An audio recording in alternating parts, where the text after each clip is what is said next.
দক্ষিণ এশিয়ার ভূরাজনৈতিক মানচিত্রে বাংলাদেশ এখন ক্রমেই গুরুত্বপূর্ণ হয়ে উঠছে। আর এই গুরুত্বের কেন্দ্রে রয়েছে চীনের ক্রমবর্ধমান প্রভাব। সেই প্রভাব মোকাবিলায় নির্বাচনের একেবারে আগ মুহূর্তে বাংলাদেশকে নতুন একটি কৌশলগত প্রস্তাব দিয়েছে যুক্তরাষ্ট্র। বার্তা সংস্থা রয়টার্সকে দেয়া এক সাক্ষাৎকারে ঢাকায় নিযুক্ত মার্কিন রাষ্ট্রদূত ব্রেন্ট ক্রিস্টেনসেন জানিয়েছেন, চীনের সামরিক সরঞ্জামের বিকল্প হিসেবে বাংলাদেশকে যুক্তরাষ্ট্র ও তার মিত্র দেশগুলোর তৈরি অত্যাধুনিক প্রতিরক্ষা সরঞ্জাম ব্যবহারের সুযোগ দিতে চায় ওয়াশিংটন। তার ভাষায়, দক্ষিণ এশিয়ায় চীনের বাড়তে থাকা প্রভাব যুক্তরাষ্ট্রের জন্য বেশ উদ্বেগের বিষয়। হোয়াইট প্লাস প্রো সেনসিটিভ স্কয়ারে মাঠের বাইরেও তো আমরা এভাবে দেশপ্রেম দেখাতে পারি। রয়টার্সের এক প্রতিবেদনে বলা হয়, সাম্প্রতিক রাজনৈতিক পরিবর্তনের পর ঢাকায় ভারতের প্রভাব কিছুটা কমেছে এবং সেই শূন্যতা পূরণে চীন আরও সক্রিয় হয়েছে। এরই মধ্যে বাংলাদেশ ভারত সীমান্তের কাছাকাছি এলাকায় ড্রোন কারখানা স্থাপনে চীনের সঙ্গে প্রতিরক্ষা চুক্তি করেছে। পাশাপাশি আলোচনায় রয়েছে চীন ও পাকিস্তানের যৌথভাবে তৈরি JF-17 থান্ডার যুদ্ধ বিমান কেনার বিষয়টিও, যা বিদেশি কূটনীতিকদের মধ্যে উদ্বেগ সৃষ্টি করছে।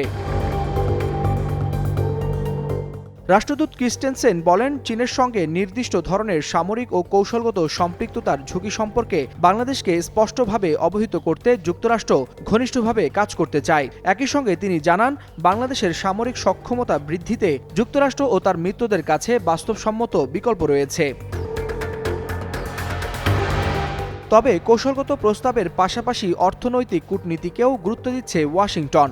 যুক্তরাষ্ট্রের বহু কোম্পানি বাংলাদেশে বিনিয়োগে আগ্রহী হলেও উচ্চ করহার ও মুনাফা দেশে ফেরত নেয়ার জটিলতায় বিনিয়োগ সীমিত রয়েছে। নতুন সরকারের কাছে ব্যবসা বান্ধব পরিবেশ প্রত্যাশা করছে যুক্তরাষ্ট্র।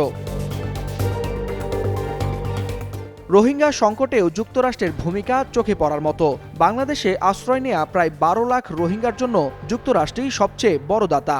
সম্প্রতি জাতিসংঘের সঙ্গে $200 কোটি একটি বৈশ্বিক তহবিল চুক্তি সই করেছে দেশটি, যার বড় অংশ বাংলাদেশে ব্যয় হবে। তবে যুক্তরাষ্ট্র স্পষ্ট করে জানিয়েছে, এই দায় এককভাবে তার পক্ষে বহন করা সম্ভব নয়।